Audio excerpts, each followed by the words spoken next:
Hello friends, @राजवासु channel आप सभी का हार्दिक स्वागत करता है। आज मैं आपके सामने चित्र के द्वारा विटामिन याद करने की ट्रिक लेकर आया हूं। ठीक है, आशा करता हूं आपको ये वीडियो देखने के बाद दोबारा देखने की ज़रूरत नहीं पड़ेगी। यह जो मैं ट्रिक लेकर आया हूँ, ऐसी ट्रिक आपको यूट्यूब में पहली बार मिल रही है। ठीक है, इसके पहले विटामिन याद करने की एक ट्रिक जो बनी थी, काफ़ी चर्चित थी। रत में एक टॉफ़ी, रा से रेटिनॉल, था से थायमिन, में साइलेंट है, ए से स्कार्बिक एसिड, इस तरह से वो ट्रिक थी। ठीक है, लेकिन मैं इमेजिनेशन ट्रिक लेकर आया हूँ जो कि आप चित्र के द्वारा उसको रिलेट करेंगे और वो क्वेश्चन सही करेंगे। ठीक है, आइए देखते हैं फर्स्ट क्वेश्चन से। विटामिन की खोज फंक ने की थी। ठीक है, फंक। अब आपको एक ट्रिक है इसकी, विटामिन वाली चीज़ें खाने से दांतों में खाना फंस जाता है। ठीक है, विटामिन वाली चीज़ें खाने से दांतों में फंस जाता है, मतलब फंस जाता है। विटामिन की खोज फंक। नेक्स्ट देखते हैं, विटामिन बी डी यानी कि विटामिन बी और डी की खोज दो बड़े क्रिकेटरों ने की थी। विटामिन बी की खोज मैकुलन यानी कि ब्रेंडन मैकुलम ने करी थी। विटामिन डी की खोज हॉपकिंस ने, जो कि विटामिन डी की खोज करने वाले वो हॉप थे, मतलब आधे थे। दूसरे क्रिकेटर हैं जॉन हॉपकिंस। ठीक है, ये अक्सर पूछता है विटामिन की खोज, विटामिन बी की खोज और विटामिन डी की। तो विटामिन डी की खोज स्टार्टिंग में फर्स्ट लेटर बी है, इसका भी फर्स्ट लेटर एम है, देख सकते हैं आप। इससे आपको अक्सर याद आ जाएगा कि vitamin B Brendon McCullum, vitamin D की खोज हॉपकिंस। नेक्स्ट देखते हैं, विटामिन ए का रासायनिक नाम है रेटिनॉल।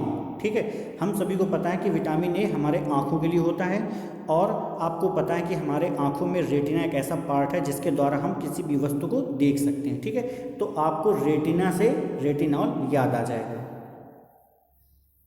नेक्स्ट देखते हैं, विटामिन बी1, इसका रासायनिक नाम है थायमिन। तो आपको सिर्फ और सिर्फ ये रिलेट करना है कि विटामिन बी1 थाने में बंद है। तो आप ये समझ लीजिए आपके दोस्त का नाम बी1 है जो कि थाने में बंद है। कभी भी एक क्वेश्चन एग्जाम में आएगा कि विटामिन बी1 का रासायनिक नाम क्या है, तो आपको थायमिन बताना है। विटामिन बी की कमी से होने वाला रोग बेरी। नेक्स्ट देखते हैं, विटामिन ई का रासायनिक नाम है टोकोफेरॉल। ठीक, अब हम देखते हैं, विटामिन ई का फर्स्ट लेटर ई है, टोकोफेरॉल का फर्स्ट लेटर टा है, यानी कि ई टा। ठीक, विटामिन ई जैसे ही आपको क्वेश्चन में दिखता है तो आपको ये मेरी ट्रिक मिलेगी, ईटा। आप अक्सर देखते हैं, आप घर के सामने भी देखते हैं, अब तो आपको अक्सर ये क्वेश्चन ऑटोमेटिक याद आएगा कि ईटा मतलब विटामिन ई का रासायनिक नाम टोकोफेरॉल। ठीक है, ईंट। और देखिए, ये अक्सर पूछता है कि विटामिन ई की कमी से होने वाला रोग क्या है। ठीक है, यदि आप ईंटे को फेंक कर मारेंगे तो ईंटे की शक्ति कम हो जाएगी, यानी कि जनन शक्ति का कम होना। ठीक है, नेक्स्ट क्वेश्चन देखते हैं, विटामिन बी2 का रासायनिक नाम है राइबोफ्लेविन। ठीक है, अब देखिए इसका प्रोनाउंसिएशन क्या करते हैं हम, बी बोले तो बाई, और बाई किसको बोलते हैं, 1/2 हम लोग अक्सर बोलते हैं 1/2। ठीक है, राई बाई। ठीक है, बाई को हम 1/2 यानी कि 1/2 बोलते हैं। तो बाई 2 से राई बाई कुछ रिलेट हो रहा है ना, राइबोफ्लेविन राई बाई, इससे आपको अक्सर याद आ जाएगा। नेक्स्ट देखते हैं, विटामिन बी3 का रासायनिक नाम है निकोटिनामाइड या नियासिन। इसकी ट्रिक मुझे नहीं मिली है, यदि आपको ट्रिक पता हो तो आप लोग मुझे कमेंट बॉक्स में बताइए। विटामिन बी का रासायनिक नाम है पेंटोथेनिक अम्ल। यदि आपने मैथ लगाई है तो आपको पेंटागॉन शब्द मिला होगा। ठीक है, आपको पता होना चाहिए कि पेंटागॉन में 5 भुजाएं होती हैं, जैसे कि 1 2 3 4 5। ठीक है, या 5 किनारे कह सकते हैं, 1 2 3 4 5 किनारे, यानी कि B5। तो B5 से आपको पेंटागॉन याद आ जाएगा। ठीक है, तो पेंटागॉन से पेंटोथेनिक अम्ल, ठीक है, अम्ल याद आ जाएगा। ठीक है, नेक्स्ट क्वेश्चन देखते हैं, जल में घुलनशील विटामिन बी एवं सी अक्सर पूछता है, लेकिन हम लोग कंफ्यूज हो जाते हैं कि ए है कि बी है कि डी है कि ई है। तो आपको हमेशा याद रखना है कि संतत जल के साथ बीसी कर रहा है। बीसी क्यों कर रहा है, डी के साथ क्यों नहीं कर रहा है, क्योंकि जल में बीसी घुल सकता है, इसलिए बीसी कर रहा है। ठीक है, और अब आपको एक चीज़ याद हो गई कि जल में घुलनशील बीसी है, तो इसका मतलब वसा में जो मिल जाता है वो है ADE-K। ठीक है, नेक्स्ट देखते हैं, विटामिन B6 का रासायनिक नाम है पायरिडॉक्सिन। ठीक है, B6 इसका देखिए एक्स लास्ट में आता है, लास्ट लेटर, और डॉक्सिन मतलब DOX, आप रिलेट करिए XX। जैसे ही आपको विटामिन B6 क्वेश्चन आता है तो आपके माइंड में आएगा SIX, तो पायरिडॉक्सिन, डॉक्सिन DOX, B6 डॉक्सिन, ठीक है। नेक्स्ट क्वेश्चन, विटामिन B7 का रासायनिक नाम बायोटिन। तो सिर्फ आपको याद रखना है कि मेरे टीन में 7 रुपये गिर गए, मतलब इसमें डरने वाली बात क्या, आप निकाल सकते हैं, ठीक है। आपको ये रिलेट करना है, ठीक है। ये इसे इमेजिनेशन ट्रिक बोलते हैं। आप जैसे रिलेट करेंगे तो आपको टीन का डिब्बा दिख जाएगा, और 7 रुपये आप सोचेंगे तो मेरे डिब्बे 7 रुपये में गिर गए थे, यानी कि टीन में, यानी कि टिन, बायोटिन, ठीक है।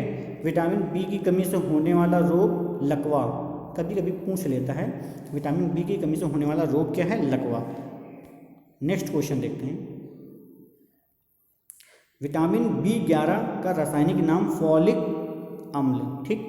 आपको सिर्फ और सिर्फ ये याद रखना है कि यूट्यूब में फल 11 रुपये किलो में खरीदा गया, कुछ नहीं करना है आपको। जब भी क्वेश्चन आएगा कि B11 का रासायनिक नाम क्या है, ठीक है, आपके सामने 4 ऑप्शन होंगे, तो आपको अक्सर याद आ जाएगा कि यार मैंने तो विटामिन यूट्यूब में पढ़े थे, और यूट्यूब हमें 11 रुपये किलो में फल बेच रहा था, यानी कि हमने 11 रुपये किलो में खरीदा, ठीक है। नीचे देखिए, विटामिन B11 की कमी से होने वाला रोग एनीमिया, पेचिश रोग। नेक्स्ट क्वेश्चन देखते हैं, विटामिन K की कमी से होने वाला रोग रक्त का बनना। अब ये कैसे कह सकते हैं, क्योंकि जब भी हम दाढ़ी बनाते हैं तो उसमें ब्लड निकल आता है, तो हम लोग फिटकरी का यूज़ करते हैं, ठीक है। तो इससे आपको याद आ जाएगा कि फिटकरी क्यों यूज़ करते हैं, ताकि थक का जो ब्लड निकल रहा है वो निकलना बंद हो जाए, ठीक है। इससे आप रिलेट करेंगे तो आपको ऑटोमेटिक याद हो जाएगा, ठीक है। जो विटामिन बी का रासायनिक नाम, ये आपको मैंने आगे फिगर के माध्यम से बताया। आगे देखते हैं, विटामिन B12 कोबाल्ट में पाया जाता है, ये अक्सर क्वेश्चन पूछता है। विटामिन B12 का रासायनिक नाम साइनोकाबलामिन, ठीक है। ये अक्सर पूछता है और बहुत कन्फ्यूजन हो जाता है, लेकिन अक्सर याद भी आ जाता है। इसको याद करने का एक छोटा सा एक ट्रिक है कि B1, B5, B7, B11 मतलब B12 सबसे बड़ा है, ठीक है। और रासायनिक नामों में देखा जाए तो साइनोकोबालामाइन सबसे बड़ा है। तो आपको बस इतना याद रखना है कि B12 मतलब B सबसे बड़ी वैल्यू वाला, और रासायनिक नामों में सबसे बड़ी वैल्यू वाला। तो बड़ी से याद रखेंगे तो साइनोकोबालामाइन आपको याद नहीं करना है, आपको इमेजिनेशन ट्रिक से हल करना है, ठीक है। विटामिन B12 की कमी से होने वाला रोग एनीमिया, पांडु रोग। नेक्स्ट क्वेश्चन देखते हैं, विटामिन सी का रासायनिक नाम है एस्कॉर्बिक एसिड, ठीक है। अब जैसे ही आपके माइंड में विटामिन सी आता है, अभी आप ये भूल जाइए कि रासायनिक नाम क्या है। विटामिन सी जैसे ही आप सोचते हैं तो आपके माइंड में आता है कि विटामिन सी सबसे ज़्यादा आंवला में पाया जाता है। ये अक्सर क्वेश्चन डायरेक्ट पूछता है कि सबसे ज़्यादा विटामिन सी किस में पाया जाता है, ठीक है। तो आपको पता है कि आंवला कैसा होता है, खट्टा होता है। आंवला कैसा होता है, खट्टा, और एसिड कैसा होता है, खट्टा होता है। बस कुछ नहीं याद करना है, आपको ये देखना है कि विटामिन सी सबसे ज़्यादा आंवला में पाया जाता है। आंवला कैसा होता है, खट्टा। और ऐसा नहीं कि केवल आंवला में, विटामिन सी जिसमें भी पाया जाता है वो सभी खट्टे होते हैं। तो आपको बस इतना याद रखना है, विटामिन सी का रासायनिक नाम एस्कॉर्बिक एसिड यानी कि खट्टा होता है। नेक्स्ट देखते हैं, विटामिन डी का रासायनिक नाम कैल्सीफेरॉल। बहुत सिंपल है, विटामिन डी से हमें क्या मिलता है, कैल्शियम मिलता है, ठीक है। कैल्शियम यदि हम नहीं लेंगे तो हमारी हड्डियां क्या हो जाएंगी, कमज़ोर हो जाएंगी, ठीक है। तो विटामिन डी से हमें कैल्शियम मिलता है, तो विटामिन डी कैल्शियम यानी कि कैल्सीफेरॉल। बस आपको ये कैल्सीफेरॉल नहीं याद करना। यदि आप कैल्सीफेरॉल याद करेंगे, विटामिन डी का रासायनिक नाम कैल्सीफेरॉल, तो आप भूल जाएंगे, ठीक है। इससे अच्छा है कि आपको ये याद रखना है ना कि विटामिन डी कैल्शियम के लिए अच्छा होता है, हड्डियाँ मजबूत हो जाती है। तो कैल्सी से कैल्सीफेरॉल। नेक्स्ट देखते हैं, विटामिन ई का रासायनिक नाम। तो आपको मैंने शायद पहले भी बताया कि ईटा, आपको ईटा याद रखना है।